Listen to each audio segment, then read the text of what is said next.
My name's Andy Porter, and my friend and colleague Shaun Harper and I administer this little program, which we enjoy immensely. And today we have, as you know, Angel Harris with us here. He's from Duke University. You have to be paying attention when you want to invite Angel to a talk. I reached out to Princeton, but he was not there anymore. Moved on, long gone. He was long gone. So he is his career has been meteor-like in my estimation. Anyway, he went to the University of Michigan. Public policy and sociology there, and then he took a sabbatical at that great institution in the Midwest, University of Wisconsin-Madison. And he went to UT Austin for a year, and then he went to Princeton, where he spent a number of years, got tenure in the sociology department, and then he went to Duke, where he's now a full professor. He has a couple books to his credit. The first one, I didn't memorize the titles, but I like the title of the first one, so I'm going to read it. It came out in 2011, yeah. Kids Don't Want to Fail, Oppositional Culture and the Black-White Achievement Gap. Actually, we don't ordinarily request a topic when we give everybody their own chance to pick their topic, but if I was going to pick one, I would have requested that one. I love it, right? But he's got one that just came out this year, 2014. So we can buy it now, right? Sorry? It's available for purchase. Yeah, it is available for purchase, and we ordered extra copies for the bookstore because we knew there'd be a run on it. He's co-authored with Keith Robinson, The Broken Compass, Parental Involvement with Children's Education. And both of these are published by Harvard University Press, which is, we here like to put our stuff in good university presses, and that's a good one. So he's published a number of articles. His work, I don't know, you correct me if I get this not exactly the way you want it, but he focuses on issues of achievement differences between groups, and he also looks, though, at transition periods, especially from adolescent to adulthood, I think, which is a very, I think, yeasty place to be looking, because I think, I don't know whether you remember yours, but you should. I'm way older than you, and I still remember mine. It was such a painful experience. But in any event, it's a great pleasure to have Angel Harris here, and I look forward to hearing what you have to say. Thank you. Okay, so today I'm presenting the work based on the book, The Broken Compass, Parental Involvement in Children's Education. So it's a book that's co-authored with Keith Robinson at the University of Texas at Austin, and I think he was here a couple of weeks ago and presented something on this topic. And so today I'm going to present some of the research, and hopefully we'll have a good, interesting discussion. So I'm going to start off by telling you what the roadmap is for this talk. So I'm going to talk about the problem, and basically, one of the reasons why I'm interested in this topic is because of the achievement gap. So I'll talk about the racial achievement gap. I'll then talk about the emphasis on parental involvement as one of the major ways of dealing with racial differences in achievement. Then I'll talk about whether or not parental involvement actually matters for achievement. And when I say matters, I mean, the relationship between parental involvement and achievement. And I'm going to focus on two aspects of parental involvement. Does parental involvement at home work? And then does parental involvement at school work? And for this, there are a lot of findings, so I'm just going to summarize some of the findings for parental involvement at school. Then I'm going to talk about parenting and poor performance. And finally, if parental involvement matters, then how does it matter? And so this is going to be the structure for what I'm going to talk about today. So I'm going to start off with the problem in the achievement gap. So this slide is showing you the achievement gap for 12th graders in the US. So this is based on the National Assessment of Educational Progress. So these are national data sets. And what I'm showing you is the gap in reading, math, US history, and geography. Now the year of the data is rather old, but that's not important, and you'll see why in a few slides. All of these bars correspond to 12th graders. Each test is scaled so that 300 is considered proficient. So what you're seeing is that on average, white 12th graders are closer to being proficient than black and Hispanic 12th graders. And in order to give you a sense of the gap, I'm going to put up a red line. So this red line corresponds to white 8th graders. So this is 4 years worth of growth. Okay? Another way of thinking about this is that, on average, you see that black and Hispanic 12th graders are graduating high school with the equivalent of 8th grade skill set. Another way of thinking about this is that it's a 4-year gap. Okay? Here's the gap in a different way. I'm showing you the percentage of students at or above basic proficiency level across reading, writing, math, science, US history, again, based on the National Assessment of Educational Progress. So this is nationally representative data. And I'm showing you this for Asian Americans, whites, Hispanics, and blacks, the percent at or above basic proficiency level. I'm going to highlight the bar for blacks. Slightly more than half of the black student population in the US, 12th graders, are proficient or above basic proficiency in reading, and less than a third are proficient in math, science, and US history. This is just another way of showing you the gap. Okay, so this highlights the fact that previously it was that the gap was big. This is showing you that the gap is really pervasive. It spans across a wide range of subjects, so you really can't focus on any one particular topic. How is the gap changing over time? As you know, there's large-scale data sets collected every decade, so these are based on national data, and I'm showing you the black-white gap standardized across time. So this is based on the Equal Educational Opportunity of 1965, the National Longitudinal Survey of 72, High School and Beyond of 80 and 82, the National Education Longitudinal Study of 1992, and then the ELS, the Education Longitudinal Survey of 2006. Nationally representative data, all 12th graders. This is in reading. Now this is based on a study conducted by Hedges and Newell in '99, and what they did was that they projected the rate of decline from 65 to 1992 was 0.12 standard deviations per decade. So the linear rate of decline from 65 to 92 was 0.12 standard deviations per decade. This last bar was something that I added. But if you consider their projected gap convergence per decade, and you say, okay, well, if it's going down by this much per decade, and it stands at this at the time the projection was made, then it's going to take about 5 to 6 decades for this to reach zero. So essentially, we're looking roughly 5 to 6 decades for gap convergence in reading. Now that's in reading. Here's the same information in math. And so in math, the gap stands at 0.82, and this is the time that the projections were made, and it's declining by this much. So essentially, slightly more than a century for the gap to close in math, given the rate of decline from 65 to 92, absent any major intervention. Okay, that's what this is showing you. Now, I mentioned to you that the year of these data were rather old, all right?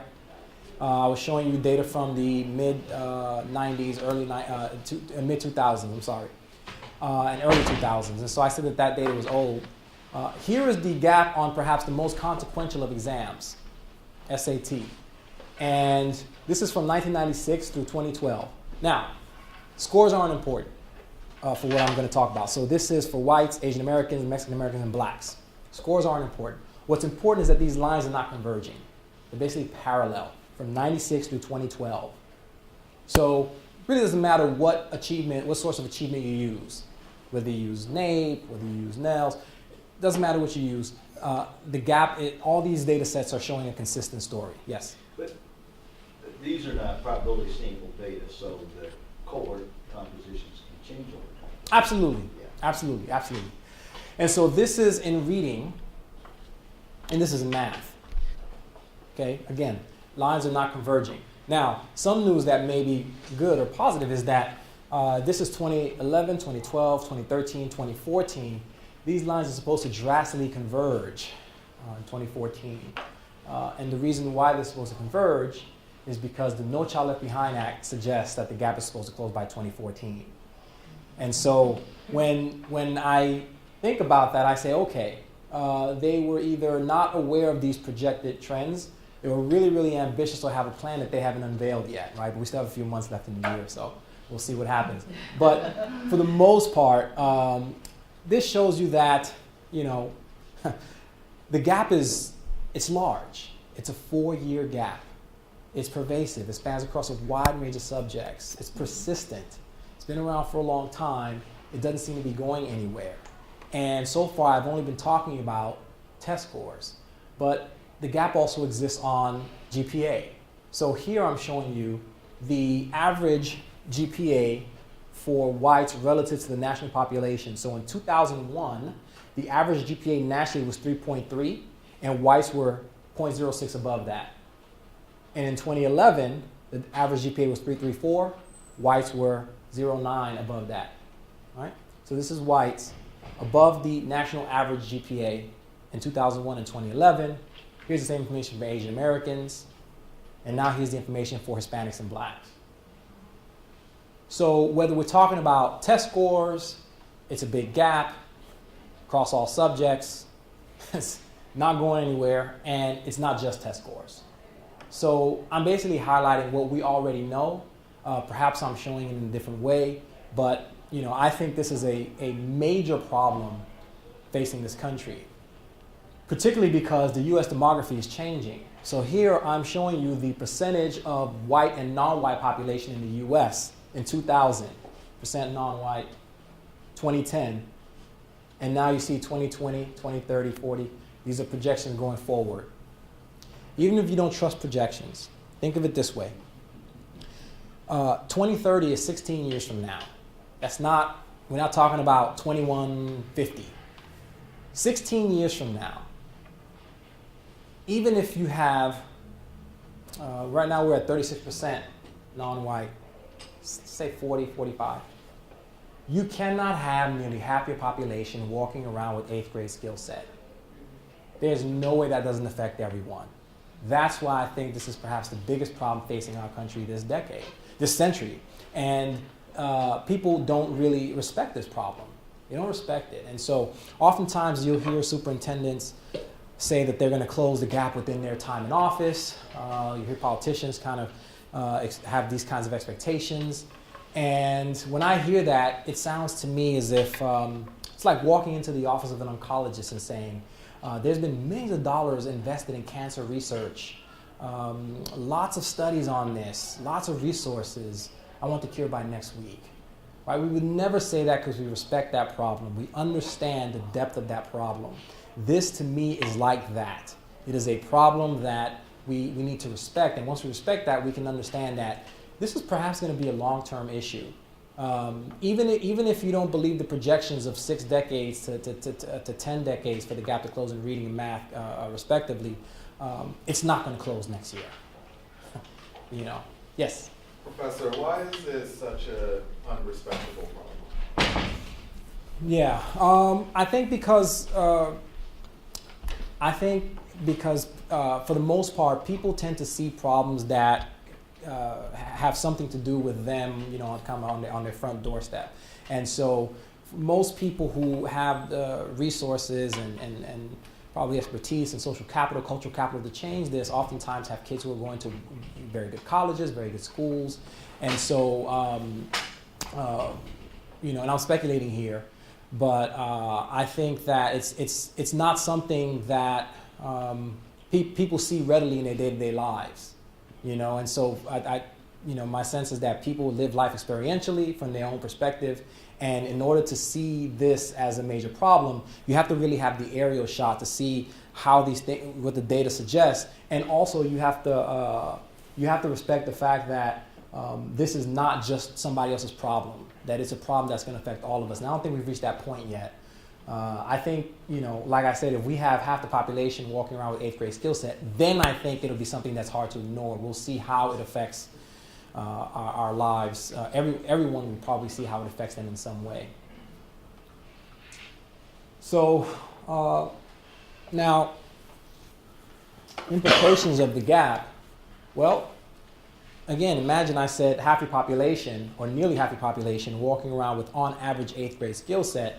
The problem that we know is that there's this push to end affirmative action, and I think wasn't there like a 25-year limit on affirmative action? And anyway, so all that means that there's pressure on professional schools and colleges to kind of go with this true sort of meritocracy test scores and so all these things have implications for the diversity of leadership in this country. The diversity of our leadership in this country, and we know that there are policies that continue to strike down race as a use as a standard for admission. And here I wrote a couple of studies on the top 10% rule in Texas, and found that really the ones that were hurt were Latino students. Latinos had a greater cost with the top 10% rule in place, and it was supposed to be something to do what affirmative action was doing, but in a race-blind way. But anyway, so these policies have real implications, and not just that, but there was a study by the McKinsey Institute which suggested that if the achievement gap did not exist, that essentially the U.S. GDP would have been about $500 million bigger. And not just that, but even achievement nationally, if achievement if the achievement gap did not exist between the U.S. and several countries in the OECD, that essentially the U.S. GDP would be 16 to 17% greater than it is now. So, this is a major issue. And I think it's a matter of time before people outside of the education community, education research, educators, see it as such. So emphasis on parental involvement. So there are a lot of theories that have been put forward to explain gaps in achievement. One was put forward by psychologist Arthur Jensen, and Herrnstein and Murray brought this back in the 90s, which is genetic deficiency. There really is not much support for this framework, although I'd be happy to talk about this some more, but there's really not much support for this, empirical support, and so as such, it's not something that people are really looking into very deeply, although there's a line of work from UNC Chapel Hill sociology where some scholars are kind of, I don't know if they're going in this direction or not, but they're kind of looking at kind of biomarkers as predictors of different social outcomes.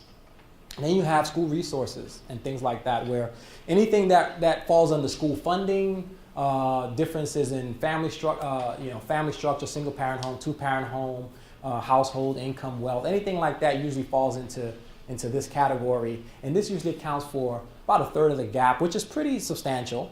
It accounts for about a third of the gap. But the gap still exists in places that are well funded, like Ann Arbor, Shaker Heights, Prince George's County. And so we know that this doesn't really explain the gap. Then you have bias in testing. This is an explanation that I think actually has a lot to do with the gap in terms of college admissions tests. And I can talk about this more if people have questions about this, but this is one of the things that I think we need to be looking at.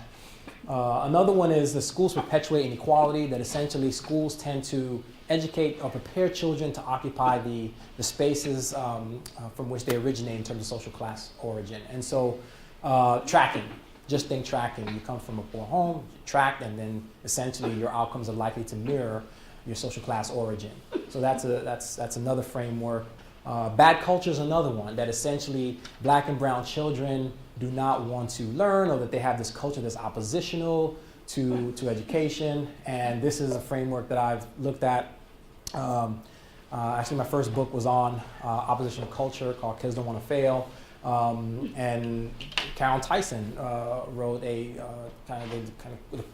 like a qualitative version of my book. They're both reviewed together. They've both been reviewed together. But essentially, our findings line up. That there's the extent to which this explains why kids do poorly is really overstated. And then there's parenting. Parenting is kind of seen in some circles as a silver bullet, right? The thing that if we just involve parents, that would solve a lot of our educational problems in this country. And so there's this belief that parental involvement is a solution. For example, Epstein says that we move from the question, are families important to student success in schools, to if families are important for children's development and school success, how can schools help all families conduct the activities that will benefit their children? So this belief, does extend to, there's like a cultural deficiency portion of this, because there's this notion that, hey, the biggest problem in our schools is achievement gaps, and we could fix that if parents are involved. And the implication there is that, well, if you involve the parents of the low achievers, black and brown children, that would fix everything. And so essentially the assumption there is that black and brown parents somehow don't value education as much. And so if we could just get them to value education and be involved, that would help out. So there's kind of this cultural deficiency narrative in this kind of logic as well. And this belief has, really reached the top. And so here's a quote from Barack Obama, in which he says that there is no program or policy that can substitute for a mother or father who will attend those parent-teacher conferences or help with the homework or turn off TV. Put away the video games, read to their child. I speak to you not just as a president, but as a father.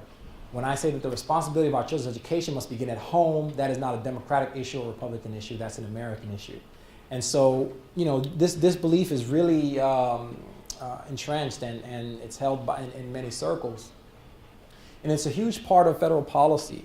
So major federal policies of the last 2 decades for addressing schooling of children within the U.S. include parental involvement as a major component. So for example, the Improving America Schools Act and the No Child Left Behind Act, one of the goals of the act was to involve parents and to increase parental involvement.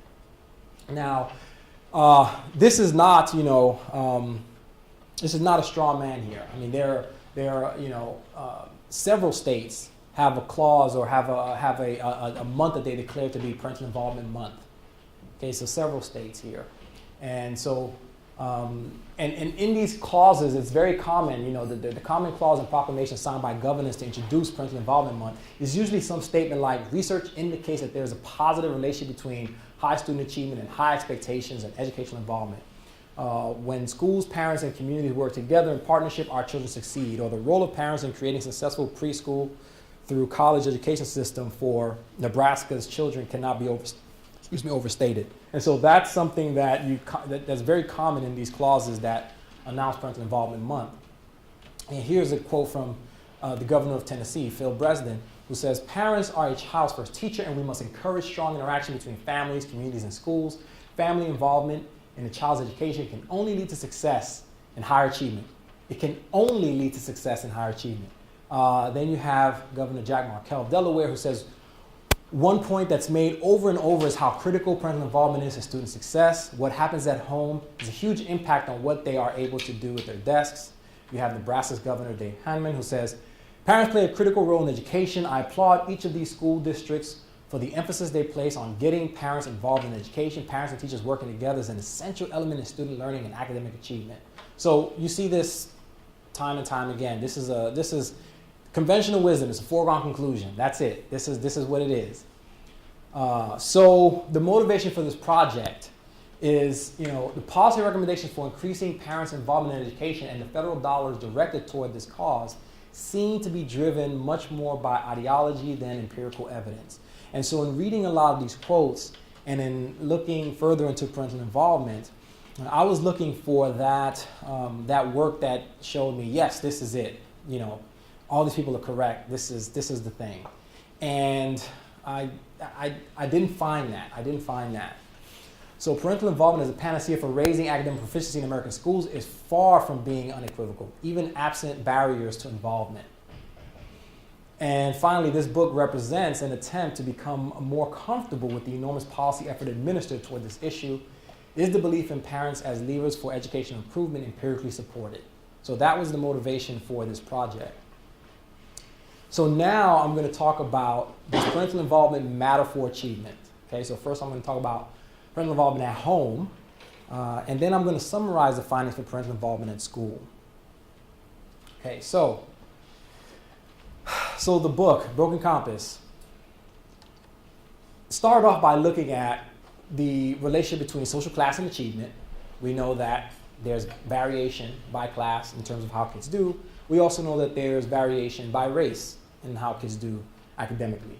And so parental involvement was divided into two groups, which is basically parental involvement at home and then parental involvement at school. These are things that parents can do at home with their children, and these are things that parents, do at school or bring them into contact with schools. So the idea was to see whether or not there was social class variation in parental involvement at home and school, right? Because the reason, basically the assumption that this model is making is that the reason why there's a gap in achievement by social class is because parents differ in terms of their levels of involvement, both at home and school, right? And so that was chapter 2. So this is not intended to be a path diagram. So the path is more of a conceptual framework, a guiding model of the book, and each path is really a chapter. And then looking at the implication that parental involvement has for achievement, and that was chapters 3 and 4. Now, I'm not going to talk about the social class findings, but in general, this goes in the direction that we predict, right? As social class increases, you see more of this, and I'll talk about these paths in a few minutes. But and social class was measured by parents' education, whether you are no high school diploma, and bachelor's, college graduate, and then also based on income, whether you were below the median income, from the median income to twice the median income, and then twice the median income or greater. So these were kind of crude measures of social class. And then race, essentially, do these groups differ in their parental involvement at home by race? And what implications does parental involvement at home have for achievement? This link is different from this. These two paths are not the same. Okay? They're different paths. And what makes them different is that this path here, the red one, is examined for each social class group separately. All right? And then this path here is examined for each racial class group separately. So they're going to be different estimates. And then does parental involvement at school vary by race? And what implications does that have for achievement? And the same principle here. These two paths are not the same path because the relationship can differ depending upon the racial group you belong to or the social class group you belong to. And then chapter 9 was looking at the relationship between, parental responses to poor performance and achievement. And then chapter 10 was how parental involvement works. If it does work, here's how. And then finally the conclusion. So this is basic framework of the book, and I'm going to talk about the blue paths today. In particular, I'm going to really focus on this one, 8 and 9. And I'll talk you through the other paths. Yes? The measures that you just mentioned, where are the data from? NELS or? Yeah, so I knew you were going to ask that question. How do you know? I'm not even in education. I just knew. So that's why I have it right here. Oh, look at you. Okay. So, Thank you. So right here, the data come from the NELS. And so the NELS here is, we probably all are familiar with the NELS, National Representative, Panel Data, and there's the N. Also comes from the CDS, Child Development Supplement to the Panel Study of Income Dynamics. And so this is the PSID. I don't know if people are familiar with that, but the PSID is a nationally representative data set that began in 1968, and the families were surveyed, the nationally representative, the families were surveyed every year from 68 to 97, and then in 1997 it went to biannual data collection, and in 97 there was a sample collected, there was a sample on PSID families of children ages 0 to 12, and then again in 2002 they went back to the same kids, same families, and resurveyed them again, and then in 2007 again. So it's panel data, and so it's national representative as well. And then also use data from the ELS, Education Longitudinal Study, and from the MADIX, Maryland Adolescent Development and Context Study. This is a regional data set, but it was used to kind of see if the findings for particular analysis with the CDS was, if it was consistent with, if I was ever able to replicate findings from the CDS using the Maddox. And the reason why is because the CDS was limited in a set of measures on how parents respond to poor performance. And this had a lot more measures on that. So I ran the findings and they were the same. And I was able to see with richer measures that the patterns were similar. And I'm gonna talk about that in a few minutes. Essentially, I used 4 data sets. So altogether, used 63 measures of parental involvement in this book. So there's 63 different forms of parental involvement. And so people think about it as, at home, read to the child, help the child with homework, have a rule about GPA, have a rule about homework, talk to the child about it. So I have 63 different forms of involvement like that. And in the book, for each form of involvement, just for each racial group, looked at the link between achievement and parental involvement for each group, for each of those forms of involvement. So there were over 2,000 equations estimated in the book, and they're all reported in there. So what are the groups? So I'm going to talk to you about the findings based on the NELs. So NELs, whites, Asian Americans, Hispanics, and blacks. Asian Americans were sorted into 2 groups, which Asians A are kind of the groups that one thinks of when they think of kind of this model minority Asian, Chinese, Filipino, Japanese, Korean. And then kind of your Southeast Asians, your less advantaged Asians are in this category. So this is not the ideal way of disaggregating, but it's better than keeping them together as one group.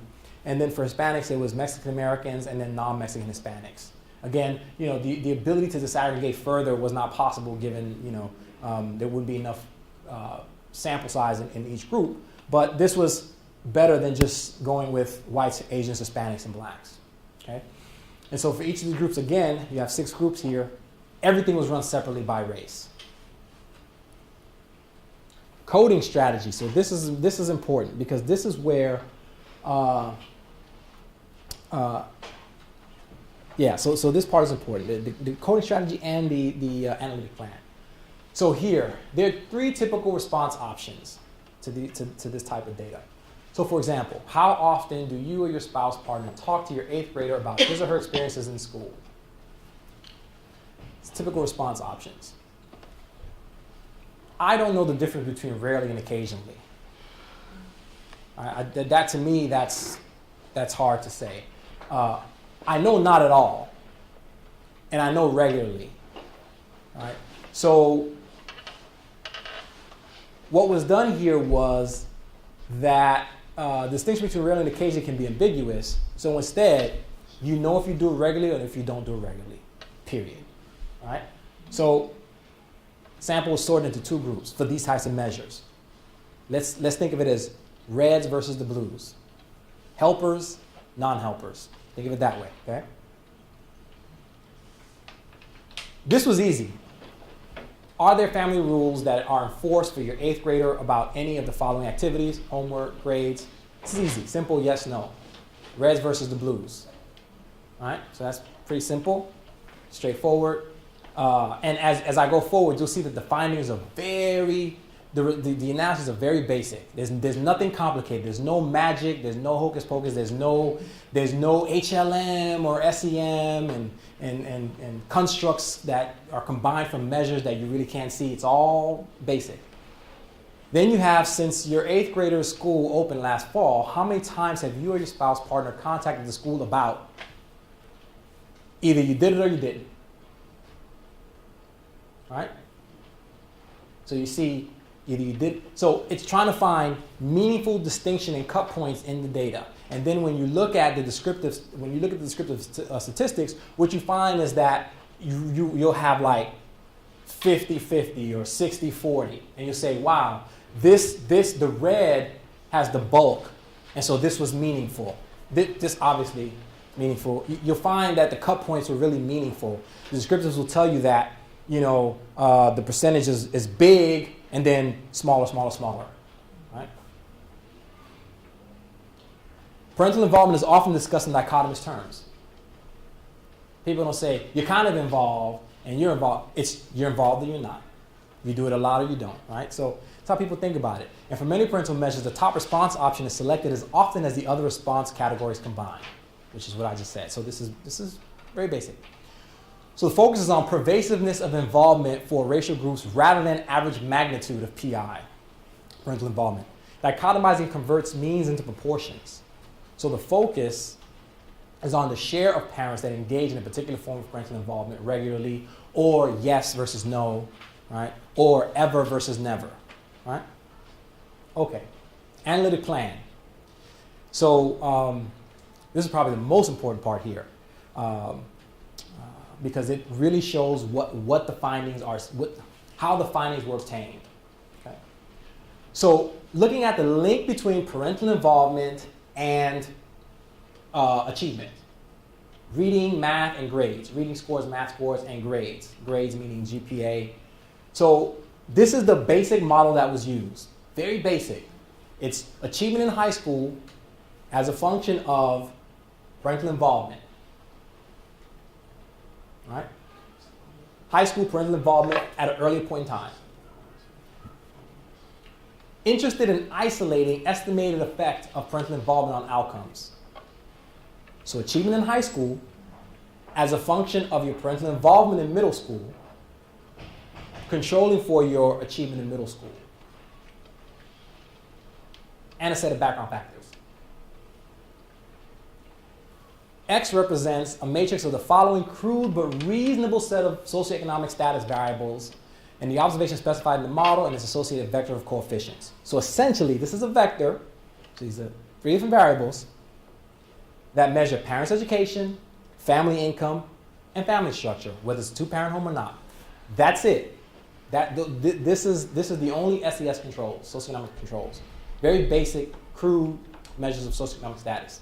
There's a reason for that, which I'll say later. So this is the model right here, okay? Analysis estimate the change in achievement from middle school to high school that can be attributed to parental involvement net of socioeconomic status. Okay, so B1. And net of middle school achievement. Yes, and net of middle school achievement as well. That's right. Let me So, ask you a question, man. absolutely. Would be okay? Yep. So, let's make the world simpler than it really is, just Mhm. for sake of argument. Mhm. Let's say if you're an involved parent, you're an involved parent Yep. as long as you got that kid living with you. Mhm. So maybe if you were an involved parent in middle school, you were an involved parent in elementary school as Mhm. well. Mhm. And let's say that your parental involvement did make a difference in student achievement. Mhm. Then, so wouldn't that be reflected in your control of middle school achievement? Well, I'm just wondering yeah. if you didn't, Yeah. I'm just thinking that yeah. this particular equation might underestimate the strength of parental involvement toward achievement, because you're going to control Right. for all of the good that maybe, I'm not saying it did, but if Right. it did, that happened up to middle school. What do you think about that? Yeah, no, that's a good question. So this is the model for analysis based on the NELs. For analysis based on the CDS, it was different. It was achievement from grades 6 through 8 as a function of parental involvement from when the kids were between ages 3 and 5. And so essentially that moved everything earlier in the life course. And so that was data based on the CDS, because the CDS had kids in wave 1 from 0 to 12, and then in wave 2 from 5 to 18. And so I was able to tap into parental involvement at an earlier stage in the life course. And so that concern is addressed with the analysis based on the CDS. And the CDS and NELs were the 2 major data sets that were used for these analyses. So I'm showing you the data based on the NELs. It's arbitrary to some degree. I could have shown the CDS as well. But I'm showing you the data based on the NELs because the findings are pretty much consistent whether you look at the CDS or the NELs. So essentially B1 is what we're looking at, right? So remember it's the estimate of achievement as a function of parental involvement, right? So I'm calling it, to be simple, good guys versus bad guys. Helpers, non-helpers. See, they're involved. These folks are not involved, okay? And they're too busy to be involved. B1 is the difference in achievement between the red kid and the blue kid. That's all you got to know. That's all you got to know. And B1 was obtained from this formula. So the number was only obtained because these other things were in the model, where this is the crude measures of social class. All right? That's all you got to know. So we're just going to look at B1. That's it. So if parental involvement is read to child, for example, if it's read to child, where reds read regularly and blues do not, and reading to child works, then B1 should be positive, indicating that the achievement for this kid is bigger than the achievement for that kid. All right? If the scores on a reading test is 20 for the blue kid and 25 for the red kid, 20 and 25, B1 will be 5. So I'm just having you interpret B1. It's going to be 5, right? So a negative B would mean, right, if the average achievement is 20 and 15, then this would be negative 5, which would mean the opposite, right? Okay, keep that in mind. So we're just looking at B1. So how are the findings presented? This is B1. B1 is this here. Reading is the outcome, so reading achievement. So this is the change in reading achievement from time 1 to time 2 for whites, just for white kids in the sample. It's positive. It's positive. Forget the magnitude. It's positive. It works. Right? It's statistically significant positive. So this is the estimate. This is the standard error. So essentially, you know that in a state of the world in which you were able to collect 100 samples, 95 of them, it's going to be a positive estimate. The reds are going to have higher achievement, right? Think of it this way. Take blues and reds, separate them. The reds are going to have this much more achievement than the blues, right? That's how you think about it. As for whites. Now, for whites, youth whose parents talk about school experiences score higher than those whose parents do not. Now here it is for Asians A. It's gray because it's not significant. Okay? So this is the estimate. Standard error is really big, which means that you can't be confident this number is going to be negative all the time. Some samples will be positive, some will be negative. That's what it means when something's not significant. For Asians B, yes? Could you remind us what qualifies as talking about school experiences? Talk about school experiences? Yeah, so whatever it meant to the parent, right? So the parents were asked, how often do you talk about school experiences with your child? And so that's the limitation. That's one of the trade-offs when you're dealing with quantitative data, is that essentially it could be something for you, and it could be something totally different for someone else. So I'm sort of forecasting here what's about to happen on the next couple slides. Yeah. And my sense is that, if I'm a black parent, I may be talking to my kid about racial stress that she or he has experienced at school. Yes. Or the fact that, we read all day in school today, and I didn't read anything about a character from my own cultural background or, That's right. my interests, and I feel left out. The teacher suspended me because I'm a black boy. Yeah. And that's stressful for me. So Right. I just wonder. Right, and so in that case, you're talking to your kid about school experiences, and it could be a very different conversation because the content could be different than someone else talking about the school experiences and everything is great. Absolutely, that's the case, and that really is. See, this study goes to a certain point, and what you're talking about is there's a boundary there, and that's the qualitative research realm, right? So that what you're saying really is fertile ground for an ethnographer to kind of go in and say, let me see exactly what this really is, how this is really implemented. Does it mean the same thing across different groups, right? And so, did you have a good day? Exactly. And so that's certainly one of the limitations, right? And so I can't overspeak. I can't overspeak that, and that's the trade-off, right? For Asians B, same thing, not significant. For non-Hispanic Mexicans, not significant. For Mexican Americans, not significant. For blacks, significant and negative, which could be what you're saying, right? So it's significant and it's negative for black families. Now, significant and negative for black families. In other words, the reds doing worse than the blues. The red kids doing worse than the blue kids. Right? The red kids, their parents do this. The blue kids, their parents don't. Right? So essentially, parents who don't do this, their kids are doing better. For blacks, just for blacks. And this was run separately for each group. So this is 6 different models. Okay? Here it is for talk about high school plans. Not significant for anybody. Now, let me go back to a word on negative effects. I want to go to word on negative effects.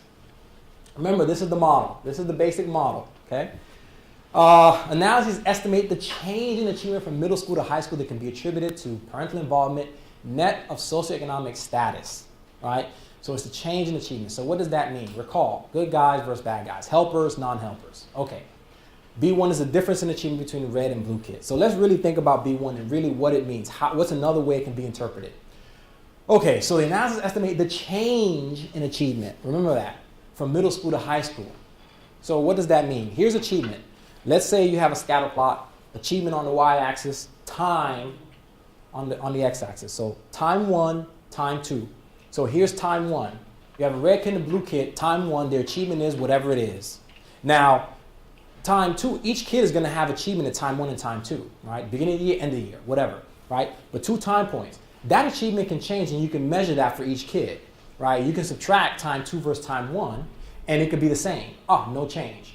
The beginning of the year you were 82 average student and now you're still an 82 average student. There's no change, right? And so for this, one would expect the blue kids to be there. If parental involvement works, then you certainly wouldn't expect no change in achievement because among the reds because they're the ones that are being involved. So no change, you'd expect that for the non-helpers. Change could even be, in this case, B1 would be negative. Change could be negative, right? You could be doing worse at time 2 than you were in time 1. And that's a negative, that's a decline. And you'd expect that for these kids, right? Or basically, B1 is less than 0 or negative. Change can be positive, such that you're doing better in time 2 than you were in time 1, and you expect that for these people because they're the ones that are involved, and so you expect a positive B. So that's another way of thinking about this. B1 is actually this space. This is your achievement time 1, and your achievement time 2 is here. Then B1 is this distance, all right? So B1 is the difference in change in achievement between the red and blue kid. Here's another way of thinking about it. This is the example that I like the most. If you take helpers, red, and non-helpers, blue, and so you take the parents and you say, okay, all the helpers go in this room. So this is a room, so all the helpers are in one room. All the non-helpers are in this room. The kids are in this room, right? Now understand that if you put a room full of all the children whose parents aren't involved on parental involvement measure X, there's going to be variation in achievement. It's not the case that all those kids are going to be doing the same exact way in terms of schooling. There's going to be variation. Some are going to be doing poorly. Some may be doing better than others. But for the most part, there is a distribution in achievement among these kids, right? That's the blue distribution. We know the same thing for the red. There's going to be a distribution in achievement. In reality, these distributions are overlapping, right? They're overlapping distributions. What we expect to see is that the average for the red should be higher than the average for the blue, such that B1 is reflective of that. So I'm just trying to show you different ways to interpret B1. That the average achievement for this kid, for these kids, should be higher than the average achievement for these kids. And the reason why I'm hammering that should be clear on the next slide. Achievement is the y-axis. This is the group on the bottom axis. Non-helpers, let's say this is the average achievement for the non-helpers, right here. There's a distribution around this, such that you have some kids, these two kids, see, they average that. That's the average for all the blue kids. But there's variation around that average. Let's say this is the average for the red kids, but there's variation around that average.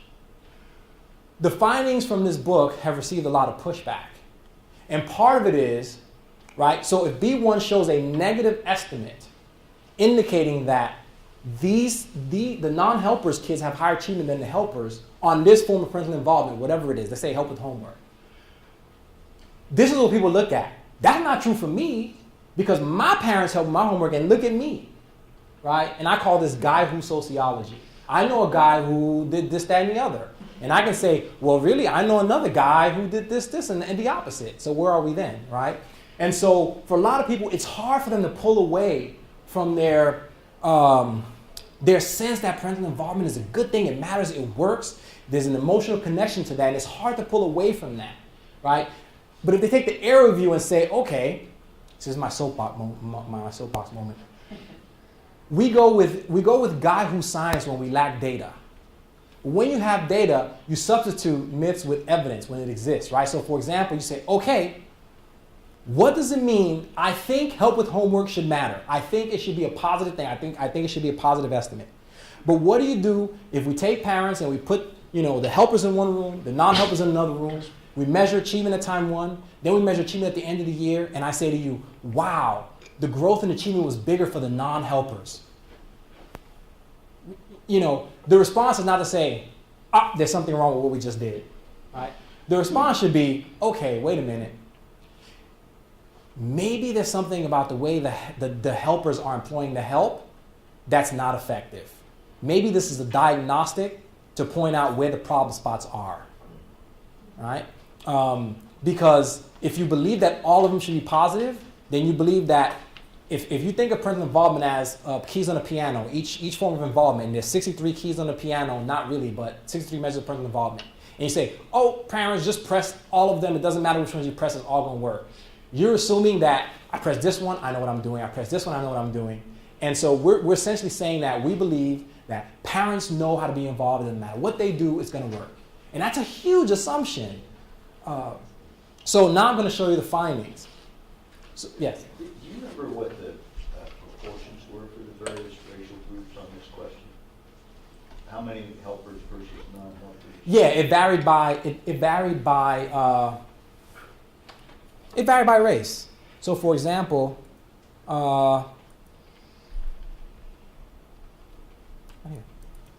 so it varied by race. Parent-child discussion. Proportion of parents who talk to their child regularly about school experiences. Whites, Asians A, Asians B, non-Mexican Hispanics, Mexican Americans, blacks. Right? So this is a proportion who talk regularly. So that means the other three categories, remember it was regularly and then another three are in this space here for whites. Because this 83% said regularly. So that means the other three response categories share the other 17% for whites. You see what I'm saying? So these were meaningful cut points, right? But you see that whites, a greater share of whites than all the other groups. But look what happens with discuss high school plans regularly. Whites are here. This group doing worse. No, let's look at the groups that are doing worse than whites academically. Asians B, Mexican Americans, and blacks. They do this more. So this cannot be a reason for their lower achievement. They do this more. So this cannot be a reason for their low achievement. All right? So then we go to parents' rules of expectations, rule about GPA, rule about homework. Parents are fairly similar in terms of how they involve at home. They're very similar in terms of how they involve at home. Proportion of parents who help decide child's courses in high school, almost nobody. Frequency parents help child with homework, pretty low across the board. All right. So anyway, so there's not so much variation at home. Where the variation exists is at school. That's where the variation exists. So let me continue here. So this is reading achievement as the outcome. I showed you talk about school experiences. Remember, I had this blown up, and I showed you that for whites, it was positive, and for blacks, it was negative. Now let's take a step back and look at all the other measures. Talk about high school plans. Talk about post-high school plans. Have rules about homework. Have rules about grades. Parent decide school courses. Parent help child with homework. So let's look at this here. Six groups. 6 different equations. Whites, Asians A, Asians B, non-Mexican Hispanics, Mexican Americans, and blacks. 6 different groups. And here I'm showing you 1, 2, 3, 4, 5, 6, 7. So there's 42 estimates, 42 separate estimates for parental involvement on achievement. White youth whose parents talk about school experience have higher reading scores than those whose parents do not. And black youth whose parents talk about post-high school plans have higher reading scores than those who do not. 2 2 out of 42 estimates are positive. 5 are negative. So, right, there's 6 groups, 7 measures of parental involvement, 42 total estimates, 2 positive, 5 negative, 35 not significant. One thing I tell students, I teach graduate stats at Duke, and one thing I tell students is there's a tendency for quantitative researchers to start to believe that the numbers are real and the estimates are precise. Do you have the right estimate? Is this estimate wrong? What's your error? And they get so caught up in that. And I like to take a step back and say, none of these numbers are real. These are all estimates. They're not real. You can't trust any one number by itself unless you're dealing with something in the natural sciences like blood pressure, sugar levels. That's different. But with social stuff, these are just estimates and they're imprecise. So I don't like to look at precision of estimates. I like to look at preponderance of evidence. And for me, if parental involvement was a good thing, you should have more than 2 out of 42 significant positive. We should just see more, even if by random chance. Angel? Yes. In the book, do you talk meaningfully, or did you talk a lot about other groups beyond black and white? So I see for Asians, for example, it appears Asians A. Yes. It looks like 3 of them are negative, right? Do you do some theorizing about why that might be the case?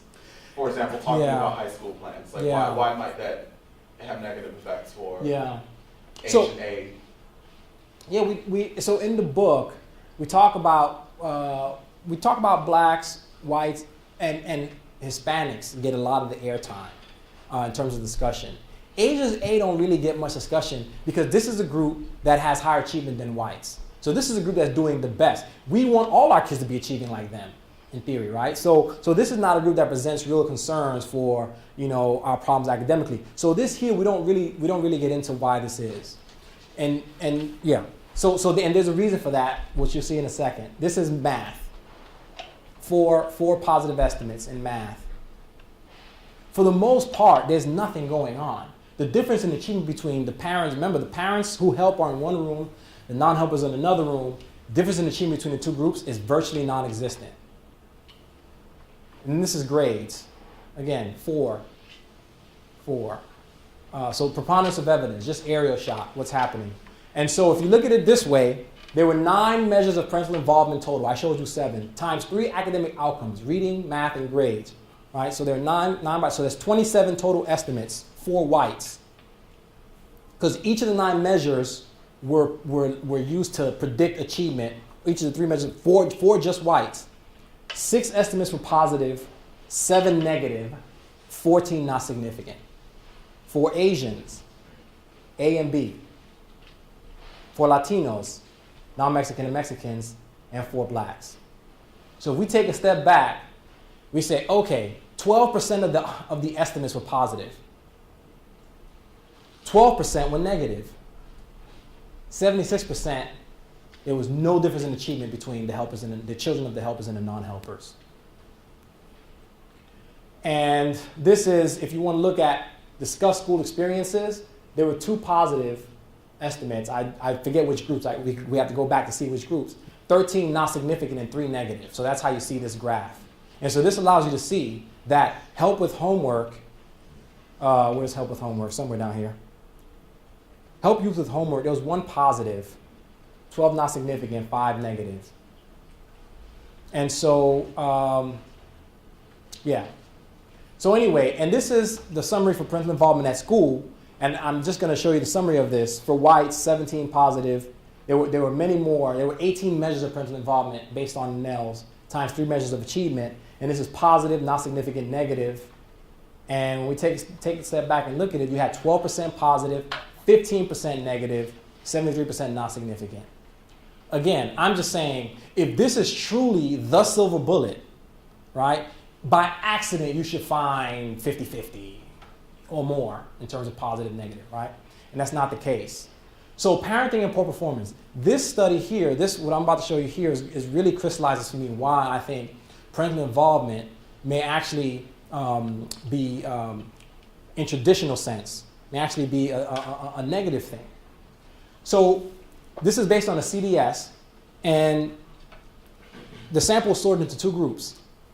Those who, and when your child is having trouble in school, how do you respond? And we have punitive and non-punitive measures of parental involvement in response to poor performance. So the sample is sorted into punitive and non-punitive. Even if you're a parent and you do both, you're in this group because punitive is in your repertoire of parenting. You see what I'm saying? If you don't do this, then you're in the other group. Okay, so mild and acute. This is we're kind of going to be punitive. We're going to be real punitive. Okay. Then this is non-punitive. Okay. Parents are sorted into these two groups. So let's see how this. I think people know how this is going to shake out. So I'm going to show you the racial findings. For whites and blacks, mild punitive, percentage of whites, percentage of blacks. This is out of 100. 39% out of 100 mild. And then acute, whites, blacks. Think about that. 62% of the black sample is in punitive. 62% is punitive versus 28%, 29% for whites. That's a huge percentage. So the other, 38% is in a non-punitive for blacks, okay? Now this is non-punitive. Whites do more non-punitive. Blacks do more punitive. In response to poor performance, whites do more non-punitive. How do these things relate to achievement? Mild is associated with declines in reading for whites. Acute is associated with declines in reading for whites. Everything blue is negative. Mild and acute are associated with declines in achievement for just about all the groups. For whites, for blacks, parents with less than a 4-year degree, parents with a 4-year degree or greater, this is not significant. That's why it's gray. Punitive hurts. Remember who does it more. Okay. Punitive hurts, non-punitive helps. So when you ask me, do you really want black and brown parents, let's say black for now because I don't want to speak the data, and we say we got to close this achievement gap. We got to bring up the achievement of these kids at the bottom. I know, let's get those black parents involved. Do you really want to do that? I say be careful what you ask for. Because what you're asking for is perhaps something that's going to exacerbate the problem. Inadvertently, because they're responding to poor performance. Right? We can't assume that parents know how to be involved. Here are all the measures. Here are 38 of the 63 measures of parental involvement. 38 of them, okay? There's involvement at home, involvement at school. So here are 38 of them. This is based on the NELs. Imagine all of these at home, 9 measures as vector 1. Vector 2. Whether the parent contacted the school, whether the school contacted the parent, 8 measures, and participation at school, PTA meetings, stuff like that, they're 4.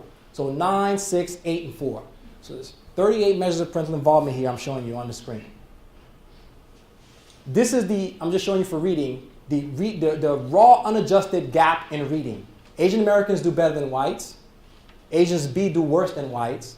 Hispanics do worse. Mexican Americans do worse. And blacks do worse than whites. Just relative to whites.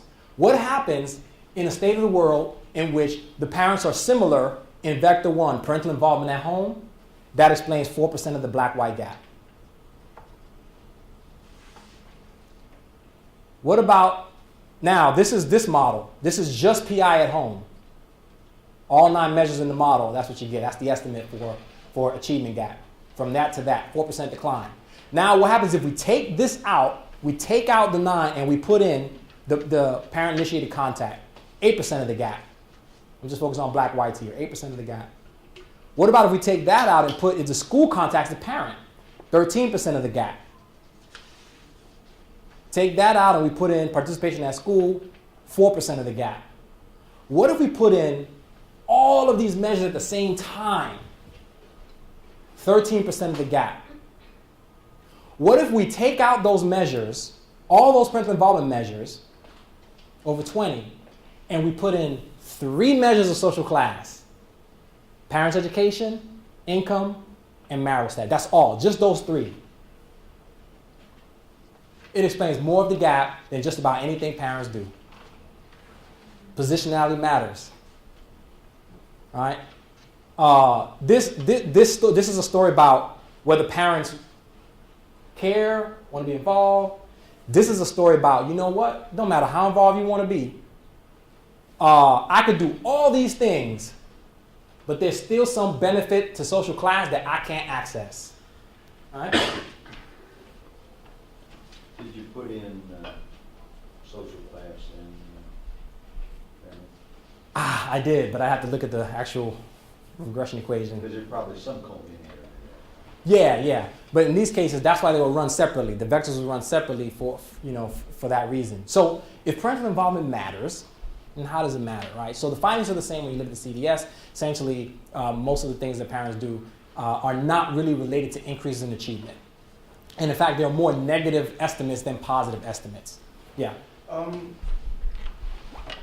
Did you control for family composition or no? Because this is a general, Yeah. because this is more general, based on, I don't know what you spoke about at the beginning of the presentation. This seems to be more general, and it seems as if you probably did control for family composition. And if this is so, how significant of the impact would the roles of that gender play tied into academic achievement, and who's facilitating many of these parental involvement conversations? Yeah. No, that's a good question, and it's an empirical question, and it's a slightly different study, right? Yeah. Because then what one would do then is say, okay, let me create a series of profiles of kind of family profiles, Right. A family that's like this, and then run these analyses for them, right? Mother-headed, father-headed, and so that's actually an empirical question, and so I don't know the answer to that because that's not what we ran. But it's a good question. So then if parental involvement matters, how does it matter? And again, most of the estimates were not significant, and they were more negative than positive estimates. And what negative simply means is that the children of the helpers had a lower growth in achievement from time 1 to time 2 than the non-helpers, right? And so if you take emotion out of it, you say there's something about this form of involvement, if it's negative, that parents are enacting. Like the one with talk regularly to your kid for blacks, that was negative. An ethnographer might go in and say, makes sense, I see why. Listen to the nature of the conversations. This measure is different across racial groups. You see what I'm saying? That's a diagnostic. That's something to know. All right? So I think that people, especially educators, should kind of view this as saying, look, I'm not going to go and tell parents how to parent based on this, but at the very least, it's useful for me to know when blacks engage in these things associated with declines, moratorium on those things. Everybody stop doing that. Let's find out what it is, how that's being implemented. We need to know more about this because right now it's associated with declines. Anyway, so how is parental involvement? If it works, here's how. So we came up with the theory. I hope it kind of, we threw it up in the air, and I'm hoping for somebody to catch the alley-oop and dunk it. But the idea here is that we came up with something called stage setting, which basically was saying that parents matter in a different way. And so what we measured is the traditional forms of parental involvement. Talk to the teacher, talk to the principal, PTO, PT. These are traditional things. These are things that jump to people's minds when they say, we need to get parents more involved in the schools. That's what they think. However, parental involvement, we think, based on these findings, matters in a different way. So when you ask students, what did your parents do to help you academically? Oftentimes people will have a hard time remembering these factors. Say, my parents didn't do many of these things. Right? And what you often get from people is they supported me, or they, but they can't quite verbalize these things. And so part of what we think is happening is that kids who do well academically, oftentimes there's two things at play.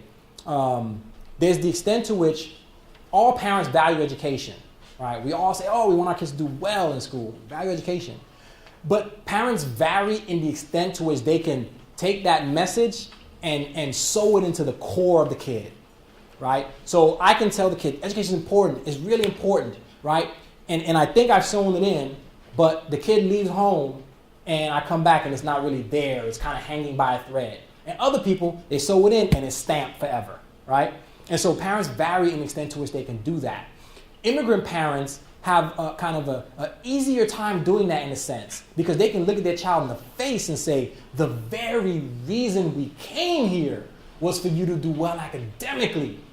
Bam, that's stamped, You know, I mean, it's so much easier. So you know, but then when they leave, so that's the extent to which the kid internalizes it. It's part of their soul. It's part of how they define themselves.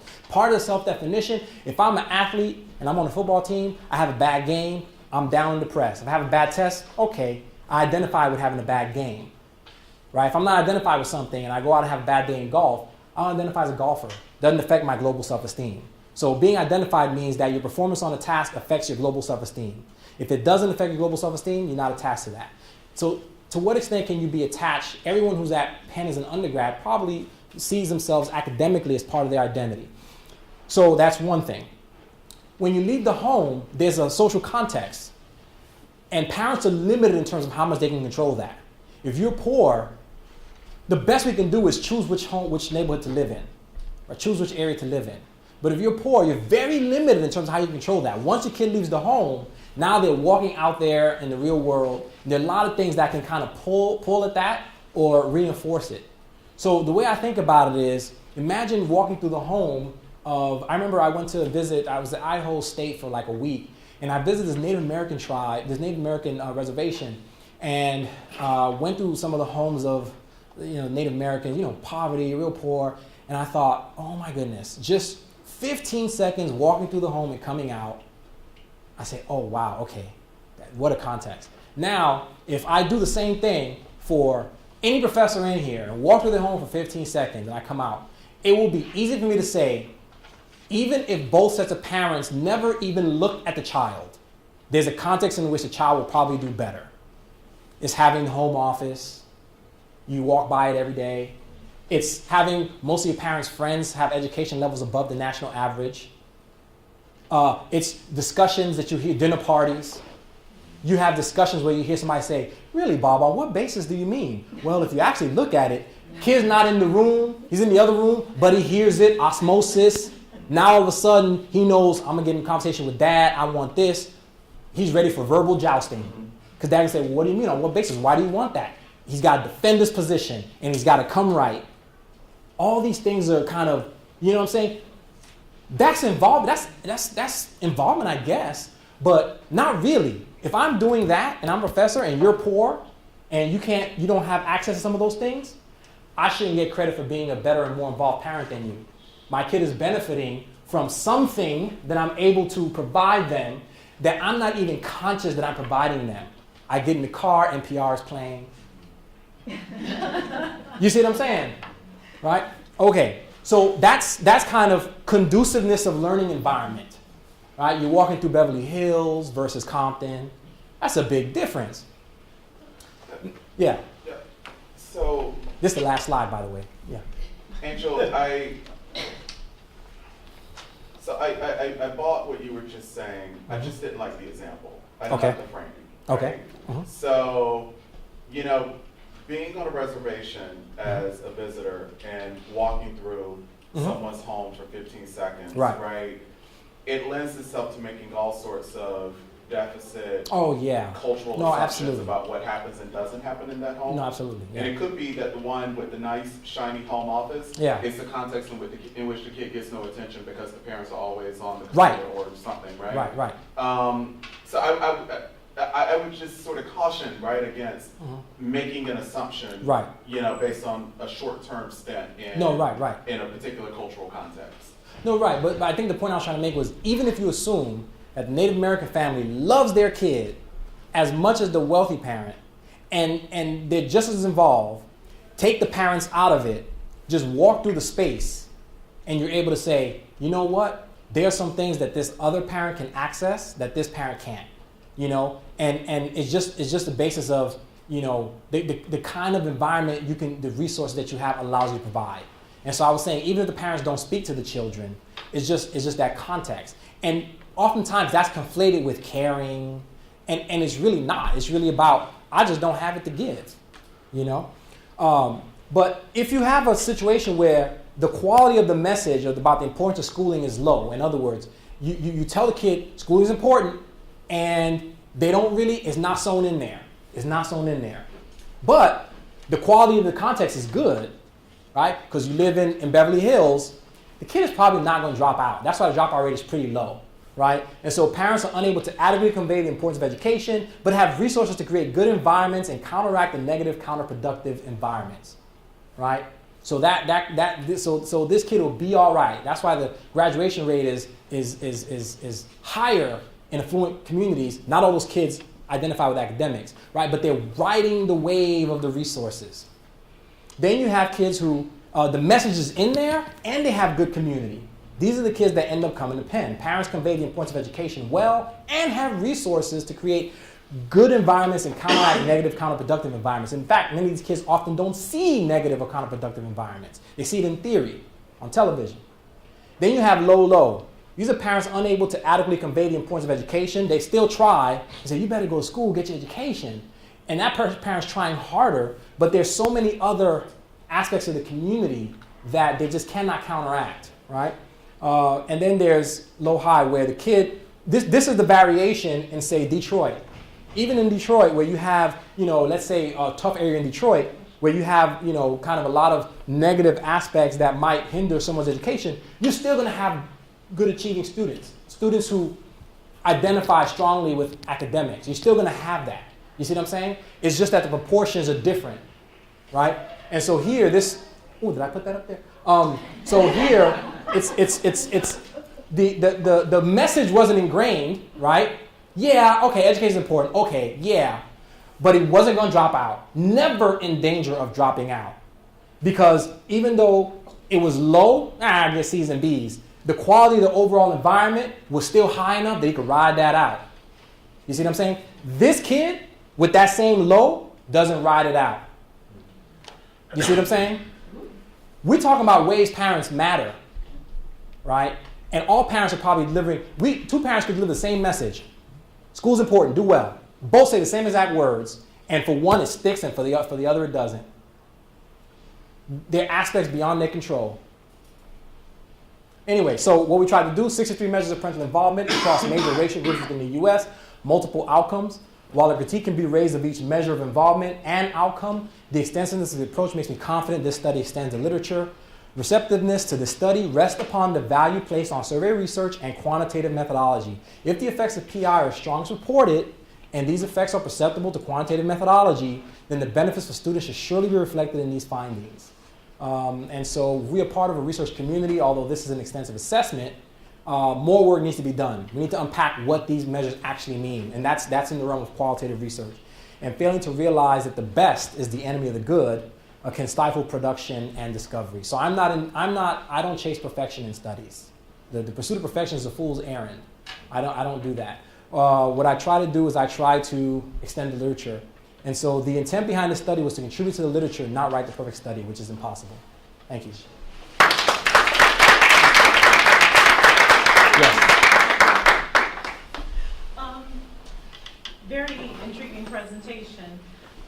Through it, I was just wondering how you account for the spread in academic performance between siblings, because, and that is something that, again, I'm a qualitative researcher, so, sitting in school environments, having taught for almost a decade, how do you account for that? So you have children in each of those quadrants who are listening to the exact same message, and in the high SES homes, generally, those students are not going to drop out, but then in lower SES homes, you do see where it's more there's a consequential. spread. Yeah. So how does your research account for that, or is that something that we need to look at as qualitative, or? No, and that's something that this study doesn't account for, right? So this study and that's what's frustrating about this, is I feel like it looks at a lot, does a lot, but then it's in the box to some degree, and I can't step beyond that, because then it's speculation.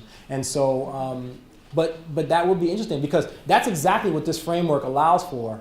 Right? It allows for the same family, people are getting the same message, right? But you see a different outcome. And so there's so much more variation. Whereas if the resources are pretty good, the kid who's doing poorly or the worst in the family, they're going to be all right. Yeah, it's the George versus Jeb, because they're going to be all right. Exactly. He was the achiever. Exactly. And so to some degree, the message about the importance of schooling is less important the more resources you have, right? Because you could just say, school's important, get your education. Mother's a lawyer, father's a doctor, kid's gonna be okay. they're not going to flunk out of high school. That almost never happens. And teachers also going to treat them differently in school too. Precisely. Which is why parental involvement matters even less here, right? And it's consistent with the findings that social class accounts for more of the gap than just about anything you put in the model for parents. And so I'm not saying parental involvement doesn't matter. What I'm saying is it doesn't matter in the traditional forms of parental involvement that people often think and that they pressure parents to do. You know, you're a black parent, you have a lot of responsibilities, and people making you feel bad for not coming in and being involved in these ways. And even if you do this, there are still resources that other parents who have more resources and are probably doing all these things, but that's not why the kid is doing better. There are other things that they are able to pass on to their kids that you just can't access, regardless of how involved you are. And that's really the implication here. Yep. Can you actually put, thank you. This idea about the importance of the message, I'm curious because the variation amongst people of color where blacks were doing the poorest with the reading and all the other scores, math, GPA, etc. Especially just a moment ago you said that the message matters less if there are more resources at home and in the family.